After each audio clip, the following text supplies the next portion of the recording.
A very warm welcome dear students for lecture number 2 of mechanical properties of fluids। देखो lecture number 1 में हम क्या पढ़ चुके थे। लेक्चर नंबर 1 में हमने पढ़ा था डेफिनेशन ऑफ फ्लूइड्स और डेफिनेशन ऑफ प्रेशर कैसे निकालते हैं and what is the formula for pressure due to a liquid column. और हम जानते हैं कि due to a liquid column pressure का फॉर्मूला है h rho g, where h is the height of the liquid column, rho is the density of the liquid and g is acceleration due to gravity. और हमने क्या पढ़ा था last class में, हमने पढ़ा था difference between absolute pressure and gauge pressure. अब हम लोग उससे आगे पढ़ते हैं। तो आप ये इस डायग्राम को जरा आप ध्यान से देखना, so you will come to no.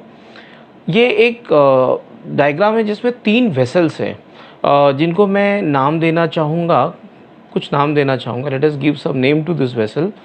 इस वेसल को मैं बुलाता हूँ वेसल ए, ये है वेसल बी और ये है वेसल सी। अगर आप ध्यान से देखो तो तीनों वेसल में पानी की क्वांटिटी अलग अलग है। वेसल ए में सबसे ज़्यादा पानी है और वेसल सी में सबसे कम पानी है, करेक्ट है। और सबका बेस एरिया लगभग सेम है, एरिया सबका सेम है। हम जानते हैं कि प्रेशर का फॉर्मूला क्या था, प्रेशर इज़ नथिंग बट, अगर मुझे इस बेस पे प्रेशर निकालना है, नीचे वाले पॉइंट पे बेस पे प्रेशर निकालना है, तो pressure is equal to force on the base upon area of the base. क्योंकि एरिया सबका सेम है, नीचे बेस का एरिया तीनों का सेम है, तो it will all depend upon what, force on the base. अब आप देखो कौन ज़्यादा फोर्स लगाएगा, तो ऑब्वियसली किसमें ज़्यादा पानी है, ए में ज़्यादा पानी है, और किस में सबसे कम पानी है, सी में सबसे कम पानी है। तो होना तो यही चाहिए कि सबसे ज़्यादा फोर्स लगेगा। देखो मैं लिख के देता हूँ आपको यहाँ पे, what I am trying to say कि pressure is equal to force upon area, बराबर है। अब बॉटम का जो एरिया है वो तो तीनों का सेम है, करेक्ट है। तो प्रेशर कितना होगा वो डिपेंड करेगा फोर्स के ऊपर, और फोर्स ऐसा देखने में लगता है कि सबसे ज़्यादा फोर्स कौन लगा रहा होगा। ऑफ कोर्स जो पानी का क्वांटिटी ए में है वो सबसे ज़्यादा है, तो लगता तो यही है कि शायद ए में जो पानी है वो सबसे ज़्यादा फोर्स लगाएगा, तो प्रेशर वहाँ पे ज़्यादा होना चाहिए।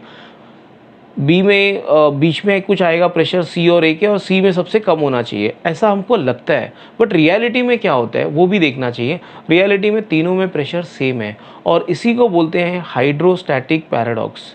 पैराडॉक्स मतलब लगता कुछ है होता कुछ है, राइट। ऐसा लगता है कि प्रेशर सबसे ज़्यादा किस वेसल में होना चाहिए, ए में होना चाहिए, लेकिन रियलिटी तो ये, और सबसे कम सी में होना चाहिए, बट रियलिटी ये है कि तीनों वेसल में प्रेशर सेम है। अगर आप इस इंस्ट्रूमेंट को देखो जो नीचे लगाया हुआ है, इसको बोलते हैं pressure gauge, which is use to measure the pressure, तो आपको पता चलेगा कि तीनों में रीडिंग सेम है। दैट मीन्स ये तो तीनों में सेम प्रेशर दिखा रहा है, जबकि एक्चुअली पानी का क्वांटिटी तीनों में अलग अलग है, फिर भी प्रेशर सेम है, and this is called as hydrostatic paradox. That means हाँ, एक बात तो है कि तीनों में जो हाइट ऑफ लिक्विड है वो सेम है, मतलब the height of the liquid is same in all the three. That means as long as the height of the liquid column is the same, the liquid is the same, okay, then the pressure will also remain the same. मतलब pressure shape of vessel पे depend नहीं करता, और इसी को बोलते हैं hydrostatic paradox, correct है। अब ऐसा क्यों होता है वो भी देख लेते हैं, लेट अस सी। अब मैं क्या करता हूँ, देखो मैं आपको समझाता हूँ कि ऐसा होता क्यों है, ठीक है। ध्यान से सुनना, आप गवर्नमेंट बुक पढ़ोगे तो शायद आपको नहीं समझ में आए, इसलिए आप एटलीस्ट ये मेरे लेक्चर को ध्यान से सुनना, तो आपको अच्छे से समझ में आएगा। तो हम लोग क्या जानने की कोशिश कर रहे थे कि ऐसा क्यों होता है कि तीनों में प्रेशर सेम है, जबकि हमको देखने में लगता है कि यहाँ पे वेट ज़्यादा है पानी का और सी में सबसे कम है, फिर भी तीनों में बेस में प्रेशर सेम है। Let us see that. मैं ए का फ्री बॉडी डायग्राम बनाता हूँ। देखो ये ए में जो पानी है उसका ये पानी है, ए वेसल के अंदर पानी है, उसका शेप है ये, राइट। अब इसके ऊपर फोर्सेस कौन से एक्ट करेंगे, देखो वॉल्स है ना, इसके ऊपर नॉर्मल रिएक्शन एक्सर्ट करेंगे ऐसे। ये जो नॉर्मल रिएक्शन है ये कौन एक्सर्ट कर रहा है, वॉल्स। जो दीवार है जिस पे वो पानी रेस्ट कर रहा है वो उसके ऊपर नॉर्मल रिएक्शन एक्सर्ट करेंगे, वॉल्स की नॉर्मल रिएक्शन, और ऑब्वियसली वेट जो है वो नीचे की तरफ एक्ट कर रहा है। अगर मैं इन नॉर्मल रिएक्शंस को 2 पार्ट में तोड़ दूँ तो मेरे ख्याल से कुछ ऐसा होगा। ये देखो n साइन थीटा और n कॉस थीटा, ये n कॉस थीटा वाले जो कंपोनेंट्स है वो एक दूसरे को कैंसिल कर लेंगे, और n साइन थीटा वाले जो कंपोनेंट्स है वो ऊपर की तरफ होंगे, और वेट लगेगा नीचे की तरफ। मतलब तुम्हारा वेट था W1 जो कि था ज़्यादा, लेकिन नॉर्मल रिएक्शन के कंपोनेंट ऊपर लग के उन्होंने क्या किया, उसको कैंसिल कर दिया। तो फोर्स एट द बेस, तो वेट W1 भले ही ज़्यादा था, but n cos n sin theta ने क्या किया, वेट W1 नीचे एक्ट हो रहा था, n sin थीटा ने ऊपर एक्ट होकर उसको कैंसिल कर दिया। मतलब जो तुम्हारा नेट वेट लगेगा बेस के ऊपर जो वेट लगेगा वो होगा W1 minus n sin theta, ना कि W1। करेक्ट है। तो भले यहाँ पे वेट ज़्यादा था लेकिन n sin थीटा ने उसको कैंसिल कर दिया कुछ हद तक। अब आगे बढ़ते हैं और इसकी भी स्टोरी देख लेते हैं। सी में क्या होता है। सी में पानी का वेट कम है लेकिन फिर भी प्रेशर सेम है। देखते हैं क्या होता है सी में। तो पहले तो मैं सी का फ्री बॉडी डायग्राम बना लेता हूँ। तो ये सी का फ्री बॉडी डायग्राम है। करेक्ट है। मतलब ये जो शेप बनाया मैंने, ये पानी बनाया है। अब ये पानी को कहाँ से नॉर्मल रिएक्शन मिलेगा, ये वॉल्स में से। ये जो वॉल्स है ये इसको नॉर्मल रिएक्शन देंगे N1 N2 समझो, और इस N2 को भी हम रिजॉल्व कर लेते हैं दो पार्ट में। तो कुछ ऐसा होगा कि n cos थीटा वाले कंपोनेंट्स कैंसिल हो जाएंगे और n sin थीटा वाले नीचे एक्ट होंगे, और वेट भी एक्ट हो रहा है नीचे। समझ लो मैं वेट को मान लेता हूँ W2 जो W1 से कम है, लेकिन क्या उसके साथ ऐड हो रहा है, देखो n2 sin थीटा ऐड हो रहा है। मतलब इफेक्टिव फोर्स जो नीचे की तरफ एक्ट हो रहा है वो होगा W2 plus n2 sin theta वाला कंपोनेंट। बराबर है। पहले क्या हो रहा था, वेट भले ज़्यादा था बट n sin थीटा ने उसको कैंसिल कर दिया। अब वेट भले कम है लेकिन n sin थीटा ने उसको बढ़ा दिया। तो ले दे के क्या हुआ कि ले दे के फोर्स उतना ही रहा, डाउनवर्ड फोर्स उतना ही रहा, और इसलिए क्या बोलते हैं, force at the base W2 plus n sin theta, और यहाँ पे W1 minus n sin theta. यहाँ W1 क्या था, ज़्यादा था, राइट। यहाँ पे W1 ज़्यादा था, no doubt about it, but W1 ज़्यादा था बट n sin थीटा ने कैंसिल कर दिया, और यहाँ पे W2 कम था लेकिन n sin थीटा उसके साथ ऐड हो गया। तो इसलिए जो फोर्स रहा, जो डाउनवर्ड फोर्स लगना था वो बढ़ गया। इसलिए तीनों केस में प्रेशर सेम आया, राइट। तो देखने में ऐसा लगता है कि सबसे ज़्यादा प्रेशर कौन एक्सर्ट करना चाहिए, वेसल ए का लिक्विड, और सबसे कम सी का लिक्विड। बट सच तो ये है कि तीनों का प्रेशर सेम है। तो आपको याद रखना है कि as long as you have filled the liquid to the same height h, okay, then the pressure exerted by the liquid will not depend upon the weight of the liquid or shape of the vessel. It will only depend upon the height to which the liquid is filled, और इसी को बोलते हैं hydrostatic paradox. अगर हम government book में देखें तो गवर्नमेंट बुक में शायद कुछ ऐसा एक्सप्लेनेशन है। देखो ये गवर्नमेंट बुक का एक्सप्लेनेशन है, राइट। उन्होंने ऐसे कुछ एक डायग्राम बनाया है गवर्नमेंट बुक ने, और लोग क्या कहते हैं कि देखो ये अगर मैंने समझो ए में पानी डाला तो ऑब्वियसली सब में जाएगा पानी। इसके बावजूद भी ऐसा होता है कि सब में लेवल इक्वल होता है, जबकि अगर हम थोड़ा अपना खुद का कॉमन सेंस लगाएं तो हमको पता चलेगा कि ये सी में पानी ज़्यादा है, तो यहाँ पे प्रेशर ज़्यादा होना चाहिए, यहाँ से यहाँ जाना चाहिए, right. I hope you understand what I am saying. देखो मैं कह रहा हूँ कि सी में पानी ज़्यादा है तो यहाँ पे प्रेशर ज़्यादा होना चाहिए, क्योंकि यहाँ पे वेट ऑफ लिक्विड ज़्यादा है, और यहाँ पे पानी कम है तो यहाँ पे प्रेशर कम होना चाहिए। तो liquid should go from high pressure to low pressure, मतलब पानी को इस पॉइंट से इस पॉइंट में जाना चाहिए। मतलब बी का हाइट अलग होना चाहिए, ज़्यादा होना चाहिए, और सी का हाइट कम होना चाहिए। लेकिन रियलिटी में ऐसा नहीं होता, और ऐसा एक्चुअली क्या होता है कि भले देखने में हमको लगता हो कि इस पॉइंट पे प्रेशर ज़्यादा, इस पॉइंट पे प्रेशर कम, लेकिन सच तो ये है कि अगर हाइट लिक्विड का सेम है तो प्रेशर हर पॉइंट पे क्या होता है, सेम होता है। मैं आपको पहले ही बता चुका हूँ, and this is what is called as hydrostatic paradox. So देखो यहाँ पे लिखा हुआ है गवर्नमेंट बुक में, consider the interconnected vessels as shown in the figure. When a liquid is poured in any one of the vessels, किसी भी एक में अगर मैंने लिक्विड डाला तो ऐसा देखा गया कि level of liquid in all the vessels is the same. जबकि सोचने में ऐसा लगता है कि सी पे प्रेशर ज़्यादा है, सी के लोअर पॉइंट पे प्रेशर ज़्यादा है तो वो नीचे होना चाहिए और बी वाला ऊपर जाना चाहिए, लेकिन ऐसा नहीं होता। This observation is somewhat puzzling, it was called as hydrostatic paradox, right. And ठीक है, बस ये आपको हाइड्रोस्टैटिक पैराडॉक्स के बारे में याद रखना है, राइट। मतलब आपको सिर्फ इतना समझ में आना चाहिए कि शेप ऑफ वेसल कुछ भी हो, as long as the height of the liquid is the same, the pressure will remain the same, ठीक है। अब आगे चलते हैं। Let us move on to something else that is called as Pascal's law, जो बहुत इंपॉर्टेंट लॉ है। देखते हैं what is Pascal's law. Pascal's law states that pressure applied at any point on an enclosed incompressible fluid, okay, enclosed मतलब fluid को बंद करके रखा हुआ है किसी कंटेनर में, और दूसरा क्या है, मैंने ये भी साथ में ऐड किया कि इनकम्प्रेसिबल। इनकम्प्रेसिबल मतलब आप फ्लूइड को और ज़्यादा प्रेस नहीं कर सकते, मतलब फ्लूइड जनरली इनकम्प्रेसिबल ही होते हैं। मतलब आप फ्लूइड को, जैसे एयर है, एयर को हम दबा सकते हैं, बट फ्लूइड्स को हम प्रेस नहीं कर सकते, मतलब फ्लूइड्स को हम दबा नहीं सकते, इसलिए उनको इनकम्प्रेसिबल बोलते हैं। तो लिखो नहीं लिखो चलता है, बट याद रखना कि जनरली इनकम्प्रेसिबल होना चाहिए। Pascal's law states that the pressure applied at any point of an enclosed incompressible fluid is transmitted equally and undiminished to every part of the fluid and also to the walls of the container। मतलब अगर एक देखो ध्यान से सुनो, मैं क्या कहना चाहता हूँ। अगर एक वेसल है जिसमें मैंने फ्लूइड डाल के रखा हुआ है, ठीक है, तो उस वेसल पे अगर मैंने किसी भी एक पॉइंट पे प्रेशर बढ़ाया तो एक्चुअली हर पॉइंट पे प्रेशर बढ़ जाएगा, और नॉट ओनली हर एक पॉइंट फ्लूइड के अंदर प्रेशर बढ़ेगा, बट साथ में वॉल्स पे भी प्रेशर बढ़ जाएगा, राइट। जैसे कि मैं आपको समझाता हूँ एक डायग्राम के हेल्प से। सी समझो ये एक पिस्टन है। पिस्टन मतलब जो इंजेक्शन में होता है या पिचकारी में होता है, राइट। तो ये एक पिस्टन है। अब मैं क्या कर रहा हूँ, यहाँ पे देखो लिक्विड है सब जगह पे, ये ट्यूब्स है। अगर मैंने इस पिस्टन को दबाया, नीचे दबाया, तो ऑब्वियसली प्रेशर मैंने बढ़ाया, यहाँ पे फोर्स लगाया मतलब प्रेशर बढ़ाया। तो do you know what will happen, ये चारों जगह से पानी बाहर आने लगेगा, राइट। मतलब अगर मैंने इस पिस्टन को नीचे दबाया तो सब जगह से लिक्विड बाहर आने लगेगा, करेक्ट है। तो मतलब मैंने एक जगह पे प्रेशर बढ़ाया तो रियलिटी में सारे जगहों पे प्रेशर बढ़ जाता है। This is what is called as Pascal's law. Pascal's law आपको रटना पड़ेगा। Pascal's law states that the pressure applied at any point on an enclosed incompressible fluid, okay, is transmitted equally at all points inside the fluid and also to the walls of the container। Correct है, ये Pascal's law है। और थोड़ा आगे बढ़ते हैं, देखो अब एक एक्सपेरिमेंट की गई, जो आपके गवर्नमेंट बुक में दिया हुआ एक एक्सपेरिमेंट की गई, जहाँ पे ऐसे चार पिस्टन्स थे जो रुके हुए थे, मतलब फ्लूइड था और रुके हुए थे सब।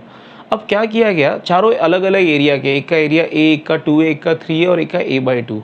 तो आप देख सकते हो चार पिस्टन है, इसका एरिया A है, इसका एरिया 2A है, इसका एरिया 3A और इसका एरिया A/2, ठीक है। अब क्या किया गया कि ये वाला जो पिस्टन है A, उसके ऊपर फोर्स अप्लाई किया गया F, तो डेफिनेटली यहाँ पे प्रेशर बढ़ा, तो सारे जगहों पे प्रेशर बढ़ा। तो डेफिनेटली ये जो पिस्टन्स है ये बाहर निकलने की कोशिश करेंगे फ्लूइड में से। अगर आपको उनको रेस्ट में रखना है तो जितने प्रेशर से वो बाहर निकलने की कोशिश कर रहे हैं उतने ही फोर्स से आपको अंदर की तरफ दबाना पड़ेगा। ध्यान से सुनना, मैं वापस एक बार बता रहा हूँ। आपने एक वेसल लिया, मैं ये गवर्नमेंट बुक का एक्सप्लेनेशन है इसलिए मैं आपको पढ़ा रहा हूँ कि एग्जैक्टली वो लोग कहना क्या चाहते हैं। कि एक एनक्लोज लिक्विड है, चार पिस्टन लगे हुए थे और ये रुका हुआ था। सो चारों पिस्टन में से एक पहला पिस्टन जो है जिसका एरिया A है, वहाँ पे आपने फोर्स लगाया F, तो ऑब्वियसली ये बाकी के भी चलने लगेंगे बाहर की तरफ। तो अगर आपको उनको रोकना है तो आपको फोर्स लगाना पड़ेगा। तो ऐसा देखा गया कि ये D वाला जो है उसको रोकने के लिए आपको फोर्स लगाना पड़ेगा F/2, 2A वाले को रोकने के लिए फोर्स लगाना पड़ेगा 2F, और 3A वाले को रोकने के लिए फोर्स लगाना पड़ा 3F। मतलब तुमने यहाँ पे एट ए पे प्रेशर कितना था, क्या प्रेशर होता है normal force upon area. At A pressure is equal to F/A। ये हमने प्रेशर कहाँ पे बढ़ाया, ए पे, ठीक है। तो बी पे क्या हुआ, देखो बी पे हमको कितना बढ़ाना पड़ा। At B pressure at B will be equal to what, देखो वहाँ पे फोर्स लगाना पड़ा 2F और एरिया था 2A, तो आंसर आया F/A, that is same as जो पहले था, राइट।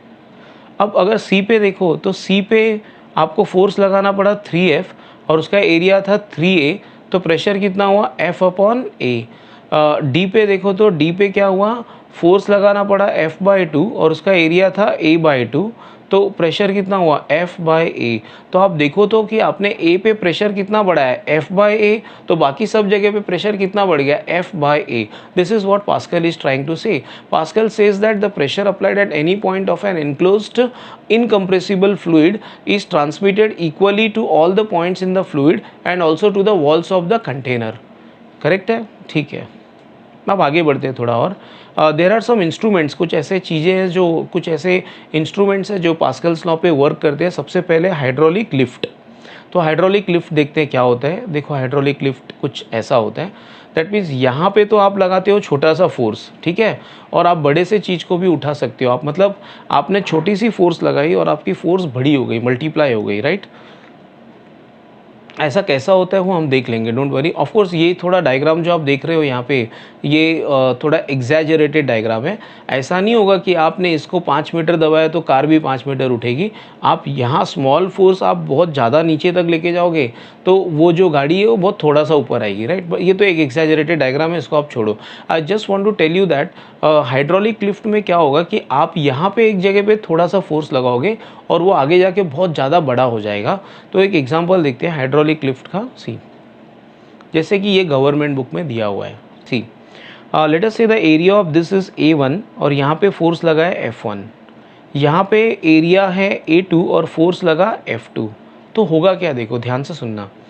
क्योंकि यहाँ पे फोर्स लगा है F1 तो प्रेशर जनरेट हुआ P1। जो प्रेशर यहाँ पे जनरेट बढ़ेगा वही प्रेशर यहाँ पे भी बढ़ेगा। The pressure increase at this point will be equal to pressure increase at this point. बराबर है, क्यों? क्योंकि इनक्लोज फ्लूइड है और इनक्लोज फ्लूइड है और incompressible, fluids are incompressible generally. तो मैं लिख सकता हूँ P1 is equal to P2। तो क्या आंसर आएगा, देखो F1 by A1 is equal to F2 by A2, correct है।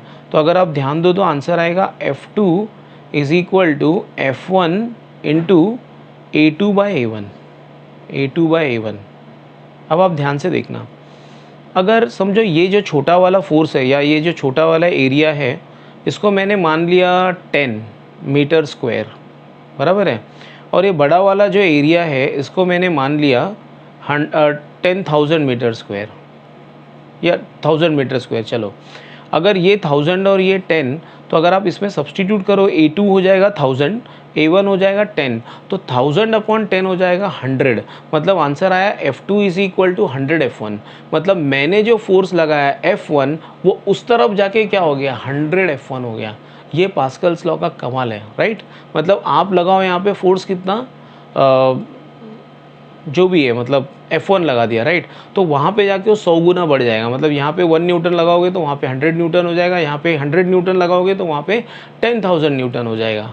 You understand? So this is how we can multiply our force in the hydraulic lift. Hydraulic lift में यही होता है कि आप एक तरफ खड़े होकर थोड़ा सा फोर्स लगाते हो और दूसरी तरफ आपका फोर्स बहुत ज़्यादा हो जाता है तो आप कार को भी ऊपर उठा सकते हो, right. That is what is the meaning of hydraulic lift. ठीक है, आपने देखा ये फोर्स कैसे बढ़ता है। मतलब ये पक्का है कि आपका जो राइट वाला प्लेटफॉर्म है उसका एरिया बहुत ज़्यादा होना चाहिए as compare to the left वाला प्लेटफॉर्म।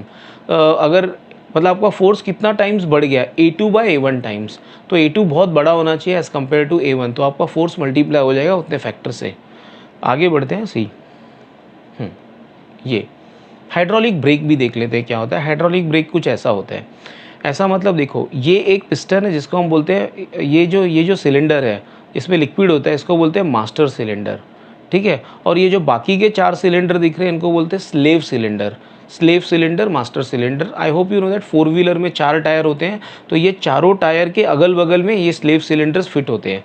अब जैसे ही आपने ब्रेक पेडल दबाया, ब्रेक पेडल को प्रेस किया, तो क्या होगा, ये जो मास्टर सिलेंडर का लिक्विड है वो दबेगा ऐसे, और वो जब दबेगा तो क्या होगा मालूम है, ये चारों सिलेंडर ना स्लेव सिलेंडर वो ऐसे ओपन अप होते हैं, ओपन अप होके वो क्या करेंगे, वो टायर के अगेंस्ट रब होंगे ऐसे, तो टायर्स के आगे रब होंगे तो ब्रेक लगेगा, राइट। और यहाँ पे तुम लगाओगे बहुत छोटा सा फोर्स, लेकिन ब्रेक जो लगेगा वो बहुत तगड़ा लगेगा, क्योंकि गाड़ी हमारा 100 के स्पीड में चल रहा है, 120 के स्पीड में चल रहा है, तो भी हम गाड़ी को रोक पाते हैं with such a large amount of force.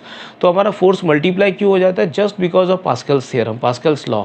मैं आपको एक अच्छा डायग्राम दिखाता हूँ जिसमें एक ही मास्टर सिलेंडर और एक ही स्लेव सिलेंडर दिखाऊंगा। आप ये डायग्राम को अच्छे से देखो, करेक्ट है। देखो यहाँ पे आप फोर्स लगा रहे हो तो ये लिक्विड प्रेस हुआ, बिकॉज ऑफ दिस ये देखो ये जाके टायर्स के अगेंस्ट रब करते हैं, व्हील्स के अगेंस्ट रब करते हैं, और अगर व्हील्स के अगेंस्ट रब करेंगे तो बिकॉज ऑफ फ्रिक्शन तुम्हारी गाड़ी रुक जाएगी, करेक्ट। तो ऐसा चारों, जब हम ब्रेक मारते हैं तो चारों टायर्स में ऐसे वो फोर्स लगता है, and because of which our vehicle stops. Such type of brake is called as hydraulic brake. So hydraulic brakes are used to slow down or stop vehicles in motion, and it is based on the principle of what? Same as hydraulic lift Pascal's law के हिसाब से काम करते हैं, right. अब आगे बढ़ते हैं, एक सम कर लेते हैं। A hydraulic brake system of car of mass 1000 kg, तो हमको कार की मास पता है, having a speed of 50 kilometre per hour, तो ये गाड़ी की इनिशियल स्पीड है 50 किलोमीटर पर आवर, जो हमको मीटर पर सेकेंड में कन्वर्ट करनी पड़ेगी। हम सब जानते हैं how to convert kilometre per hour to metre per second, multiply with 5/18, has a cylindrical piston of radius 0.5 centimetre, तो ये जो मास्टर सिलेंडर की रेडियस है और स्लेव सिलेंडर की रेडियस 2.5 सेंटीमीटर। मैंने आपको पहले ही बताया कि अगर आप चाहते हो कि आपका फोर्स बढ़े, मल्टीप्लाई हो, तो एरिया जो होना चाहिए आउटपुट वाला वो बहुत ज़्यादा होना चाहिए एज़ कम्पेयर टू इनपुट। तो आप अपना ताकत तो लगाओगे किसके ऊपर, मास्टर सिलेंडर पे, लेकिन उसका इफेक्ट कहाँ दिखेगा आपको, स्लेव सिलेंडर के ऊपर। तो स्लेव सिलेंडर का रेडियस ज़्यादा होना चाहिए। If a constant force of 100 newton is applied, of course ये फोर्स आप लगाओगे मास्टर सिलेंडर में, is applied on the brake, what distance the car will travel before stop. देखो आपको कार की इनिशियल वेलोसिटी पता है, फाइनल वेलोसिटी 0 है, बस याद रखना ये u को आपको मीटर पर सेकेंड में कन्वर्ट करना पड़ेगा। तो u पता है, v पता है, a निकाल लो, s मिल जाएगा, v² is equal to u² plus 2as, correct है ना। तो देखते हैं, a निकाल लो, तुम्हारा काम हो जाएगा। तो क्या करते हैं, पहले मैं डेटा लिख लेता हूँ, ये मेरा डेटा है, दिस इज़ मास्टर सिलेंडर पे फोर्स और उसका रेडियस, स्लेव सिलेंडर पे फोर्स और रेडियस पता है मुझे। तो मैं स्लेव सिलेंडर पे फोर्स अपना निकाल लूँगा, कैसे, देखो pressure P1 on the master cylinder, बराबर है, pressure P1 on the master cylinder will be equal to, by Pascal's law, will be equal to pressure P2 on the slave cylinder, on the slave cylinder, ठीक है। तो P1 होगा F1 bye A1 और area को मैं लिख सकता हूँ pi R1 square, that will be equal to F2 upon A2, A2 को मैं लिखूँगा पाई R2 स्क्वायर। तो मेरे ख्याल से मेरा आंसर आएगा F2 is equal to pi pi cancel हो जाएंगे, R2 by R1 the whole square into F1, whole square into F1, that will be equal to ये 2.5 into 10 power -2, right, divided by what, 0.5 into 10 power -2 the whole square, correct, into F1, F1 है 100, तो ये होगा 2.5 bye 0.5 5 होगा और 5 का square होगा 25। तो मेरे ख्याल से तो मेरा F2 आएगा, F2 का आंसर आ गया 2500 न्यूटन, करेक्ट है। उसके बाद में हम क्या करेंगे, एक्सेलरेशन निकालेंगे, acceleration on the slave cylinder, acceleration मतलब रिटार्डेशन होगा एक्चुअली ये, तो ये क्योंकि ये ब्रेक है तो एक्सेलरेशन या retardation will be equal to what, मैं इसको नेगेटिव लिख लेता हूँ, ये एक्चुअली रिटार्डेशन है, आप याद रखना, F2 अपॉन मास, ठीक है, and 2500 upon mass of the vehicle is 1000, तो ये आएगा 2.5 metre per second square. So the initial velocity is also given, देखो इनिशियल वेलोसिटी आपको दिया हुआ था 50 किलोमीटर पर आवर, जिसको आपको कन्वर्ट करेंगे तो 50 इंटू 5/18 मीटर पर सेकेंड आएगा, ठीक है। फाइनल वेलोसिटी आपको 0 दिया हुआ है और आपको s पूछा हुआ है, तो इसके बाद तो मेरे ख्याल से आपको कुछ करना ही नहीं, एक बार एक्सेलरेशन मिल गया तो फॉर्मूला यूज़ करो, v² equal to u² minus 2as। अब माइनस क्यों डालना है बीच में, एक्चुअल फॉर्मूला जब हमने पढ़ा है तो v² equal to u² plus 2as है, बट हमको इसलिए माइनस डालना चाहिए because it is a case of retardation, हम जानते हैं, राइट। तो अगर आप इसमें वैल्यू सब्सटीट्यूट करो, 0² इक्वल टू ये सब वैल्यूज़ 50 इंटू 5/18 का स्क्वायर -2 इंटू 2.5 इंटू s, तो मेरे ख्याल से सॉल्व करने के बाद s का आंसर आता है 38.58 मीटर, ठीक है। ओके, मैं कैलकुलेशन आप पे छोड़ देता हूँ, राइट।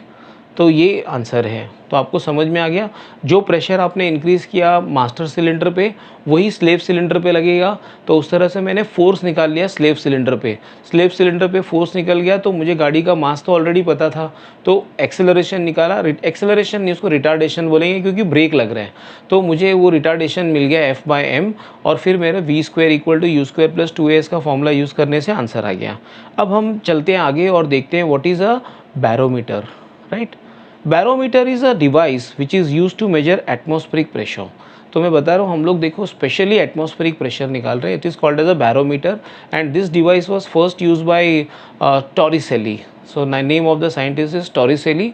एंड होता क्या है बैरोमीटर, देखो एक कांच का ट्यूब लेते हैं, बहुत सिंपल है बैरोमीटर, आपको बिल्कुल परेशान होने की ज़रूरत नहीं है। एक कांच का ट्यूब लेते हैं जो लगभग 1 मीटर होता है लेंथ में, और उसमें पहले पूरा मर्क्यूरी भर लेते हैं, मर्क्यूरी भर लेते हैं।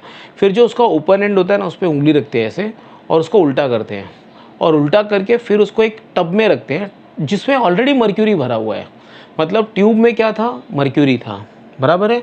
और उस एक ट्यूब था, 1 मीटर का लेंथ था लगभग उसका, ठीक है। उसमें आपने पूरा फुल और मर्क्यूरी भर दिया, फिर उसको आपने उल्टा किया उस ट्यूब को, और मर्क्यूरी के ही वेसल में रख दिया, करेक्ट है। तो कुछ ऐसा दिखेगा सिचुएशन, देखो ये कुछ ऐसा दिखेगा सिचुएशन, ये ठीक है। तो ये मर्क्यूरी को आपने मर्क्यूरी में उल्टा कर दिया, तो क्या होगा, देखो इस पॉइंट बी और सी को देखो। सी पे प्रेशर लगा रहा है आपका एटमॉस्फेयर, एटमॉस्फेयर सी को दबा रहा है, और बी पे प्रेशर लगा रहा है हमारा मर्क्यूरी, ठीक है। अगर एटमॉस्फेरिक प्रेशर ज़्यादा होगा, मतलब अगर सी पे प्रेशर ज़्यादा होगा, तो क्या होगा, एटमॉस्फेयर जीतेगा, तो लिक्विड सी से बी में जाएगा। लेकिन अगर अगर अगर मर्क्यूरी जीता, फॉर एग्जांपल बी पे मर्क्यूरी का प्रेशर ज़्यादा है, तो लिक्विड बी से सी की तरफ जाएगा। तो एक्चुअली क्या होता है, जब हम 1 मीटर तक भर के रखते हैं उसमें ट्यूब में मर्क्यूरी, तो मर्क्यूरी का ही प्रेशर ज़्यादा होता है, तो मर्क्यूरी धीरे धीरे बाहर निकलने लगता है, और ये जो लिक्विड का लेवल है वो ऊपर उठने लगता है ऐसे, और कहीं ना कहीं जाके वो रुक जाता है। समझो एच हाइट पे सिचुएशन रुक गया, इक्विलिब्रियम में आ गया, मतलब ना तो अब मर्क्यूरी नीचे जा रहा है, और ना ही ये जो बीकर है उसमें लेवल ऑफ लिक्विड बढ़ रहा है। तो ऐसा सिचुएशन आ गया कि ना तो मर्क्यूरी का लेवल अब नीचे आ रहा है ट्यूब में, ना बीकर में उसका लेवल ऊपर जा रहा है। मतलब देखो क्या हो गया कि इक्विलिब्रियम आ गया। इक्विलिब्रियम आ गया मतलब सी का प्रेशर, देखो सी और बी दोनों एक ही हाइट पे हैं, तो दोनों जगह पे प्रेशर तो सेम होना ही चाहिए, करेक्ट है। अच्छा, ए पे प्रेशर किसका है मैं बताता हूँ। ए पे क्या थोड़े बहुत वेपर्स होंगे अपने मर्क्यूरी के, और उनका प्रेशर तो नेग्लिजिबल है, करेक्ट है ना। तो बी पे रियलिटी में अगर आप देखो पॉइंट बी को, इस पॉइंट को, एक सेकेंड ना, तो अगर आप पॉइंट बी को देखो, तो पॉइंट बी पे किसका किसका प्रेशर लगेगा, पहले तो ये इतने कॉलम मर्क्यूरी का लगेगा, प्लस ऊपर जो वेपर्स होंगे उनका लगेगा। अब वो वेपर्स मतलब बहुत 1-2 मॉलिक्यूल्स, बहुत कम मॉलिक्यूल्स होते हैं मर्क्यूरी के, तो उनके प्रेशर को तो आप नेग्लेक्ट कर लेना। तो ये पॉइंट बी पे जो भी प्रेशर लग रहा है वो किसका प्रेशर लग रहा है, वो मर्क्यूरी का लग रहा है, मर्क्यूरी के कॉलम एच का। और सी पे एटमॉस्फेयर का। और क्योंकि सी और बी दोनों एक ही लेवल में हैं, हम जानते हैं कि जब 2 पॉइंट्स एक ही लेवल पे होंगे तो प्रेशर सेम होना चाहिए। मतलब मैं लिख सकता हूँ कि pressure at C will be equal to pressure at B. आपको थोड़ा एक थ्योरी दे देता हूँ, ये आप पढ़ लेना आराम से, राइट। ये मैंने आपको ऑलरेडी समझा दिया। So pressure at B is equal to pressure at C, correct. Pressure at A 0 है, क्यों मैंने बताया आपको, क्योंकि the number of molecules of mercury vapours is negligible. तो मर्क्यूरी के वेपर्स के वजह से यहाँ पे कोई भी प्रेशर नहीं आएगा। Pressure at B is the pressure due to mercury of height h, and pressure at C is nothing but atmospheric pressure, और C और B दोनों एक ही लेवल पे है, तो प्रेशर दोनों पे इक्वल होगा। तो मैं लिख सकता हूँ pressure at point C should be equal to pressure at point B, बराबर है। और प्रेशर एट पॉइंट C है एटमॉस्फेरिक प्रेशर, और प्रेशर एट पॉइंट B है pressure due to height h। हम जानते हैं pressure due to height h is h rho g, right. तो आ गया आंसर, राइट। H हम जानते हैं, H is nothing but height of mercury column, rho is density of mercury, and G is acceleration due to gravity. अगर आप इस experiment को सी लेवल पे करोगे तो गारंटी है कि मर्क्यूरी 0.76 मीटर हाइट पे आके रुक जाता है। मतलब the height at which the mercury will stop is 0.76 metre, provided you do the experiment at the sea level, right. और मर्क्यूरी की डेंसिटी हम जानते हैं 13,600। अगर आप नहीं जानते तो आपको रटना पड़ेगा कि डेंसिटी ऑफ मर्क्यूरी 13,600 kg पर मीटर क्यूब है। और अगर आप वैल्यू सब्सटीट्यूट करोगे, ये सब हाइट 0.76 मीटर, यहाँ पे डेंसिटी ऑफ मर्क्यूरी 13,600, तो आपको आंसर आएगा 1.013 इंटू 10⁵। आप याद रखना, इसी प्रेशर को बोलते हैं एटमॉस्फेरिक प्रेशर या 1 bar, BAR bar. So the pressure of atmosphere at sea level is called as what, 1 bar. Sea level, क्योंकि आप ऊपर ऊपर जाओगे तो प्रेशर बदलेगा, इसलिए ये जो प्रेशर निकाला है वो कहाँ पे निकाला है, सी लेवल पे निकाला है, आपको याद रखना पड़ेगा, ठीक है। और भी देख लेते हैं कुछ सी। कुछ बच्चे सोचते हैं अपने मन में कि सर मर्क्यूरी क्यों लेते हैं, पानी क्यों नहीं लेते, बराबर है। अब मैं आपको बताता हूँ ऐसा क्यों नहीं करते। देखो मर्क्यूरी का डेंसिटी बहुत ज़्यादा है, तो 0.76 मीटर के हाइट का मर्क्यूरी सफिशिएंट है पूरे एटमॉस्फेयर के प्रेशर को बैलेंस करने के लिए। लेकिन समझ लो अगर आप मर्क्यूरी की जगह पे पानी ले लो, है ना, तो अगर आप पानी ले लो मर्क्यूरी की जगह पे, तो आपको लगभग, है ना, बहुत बड़ा पाइप लेना पड़ेगा। 9 से 10 मीटर ऊंचा पाइप लगेगा। 9 से 10 मीटर मतलब आप काउंट कर लो, लगभग 3 फ्लोर से 4 फ्लोर ऊंचा ट्यूब लेना पड़ेगा, तब जाके आप एटमॉस्फेयर के प्रेशर को बैलेंस कर पाओगे। इसलिए पानी कभी यूज़ नहीं करते बैरोमीटर में। बैरोमीटर में क्या यूज़ करते हैं, मर्क्यूरी। सो 1.013 इंटू 10⁵ न्यूटन पर मीटर स्क्वायर इज़ 1 बार, इसी को बोलते हैं एटमॉस्फेरिक प्रेशर। तो ये एटमॉस्फेरिक प्रेशर सी लेवल पे होता है, क्योंकि जैसे जैसे हम ऊपर जाएंगे एटमॉस्फेरिक प्रेशर कम होता जाएगा। इसलिए हम लोग बोल रहे थे कि ये जो वैल्यू है वो सिर्फ सी लेवल पे वैलिड है, ठीक है। नाउ थोड़ा और आगे बढ़ते हैं। देखो because this was all done by Torricelli, इसलिए एक और यूनिट है जो आपको याद रखना चाहिए, that is 1 torr. Torr is also unit of pressure, और आप याद रखना कि 1 torr is equal to a pressure exerted by what, 1 torr is equal to the pressure exerted by 1 mm of mercury. तो ये आपको याद रखना पड़ेगा, ठीक है। और आगे बढ़ते हैं। सी नाउ लेट अस, ये लास्ट हमारा इंस्ट्रूमेंट है, उसको बोलते हैं ओपन ट्यूब मैनोमीटर या यू ट्यूब मैनोमीटर भी बोलते हैं। तो आप अगर ध्यान से देखो तो एक तरफ तो हमने क्या रखा है यहाँ पे, कोई भी गैस है या कुछ भी है, राइट। डी मतलब इसमें कोई गैस है जिसमें प्रेशर है और उस प्रेशर को हमको मेजर करना है। तो आपको याद रखना पड़ेगा कि ये जो वेसल डी है, डी कंटेन सम गैस जिसमें हमको प्रेशर मेजर करना है। और ये हमने देखो ये एक यू शेप का ट्यूब लिया है डेफिनेटली, क्योंकि यहाँ पे गैस प्रेशर एक्सर्ट कर रहा है। ये लेवल सी थोड़ा नीचे होगा और ये लेवल ए ऑब्वियसली ऊपर होगा, राइट। दोनों सेम लेवल पे नहीं रुकेंगे, करेक्ट है। लेकिन कौन कौन सेम लेवल पे वो आप देख लो, बी और सी सेम लेवल पे है, राइट। तो आई कैन से क्योंकि बी और सी सेम लेवल पे, बी और सी सेम लेवल पे, इसलिए मैं बोल सकता हूँ कि pressure at point C should be equal to pressure at point B. अब प्रेशर एट पॉइंट सी क्या है, pressure at point C is nothing but pressure exerted by the gas which is present in tube D. And pressure at point B, pressure at point B is nothing but, देखो इस point पे pressure कितना है, pressure due to mercury plus mercury के ऊपर atmosphere, तो it will be equal to P atmosphere plus pressure due to P due to what, height H of mercury, height H of mercury, ठीक है। सो और atmospheric pressure हमने थोड़ी देर पहले ही निकाल लिया था, राइट। तो P pressure in the gas can be easily found, हम ढूंढ सकते हैं using the formula, atmospheric pressure को पी नॉट लिख लेता हूँ plus H rho G. So this is the formula for pressure of a gas, right. And this instrument which measures the pressure of a gas is called as what, U tube manometer, U tube manometer बोलते हैं, right. So इसी के साथ हम ये lecture ख़त्म करते हैं। See you in the next lecture, okay.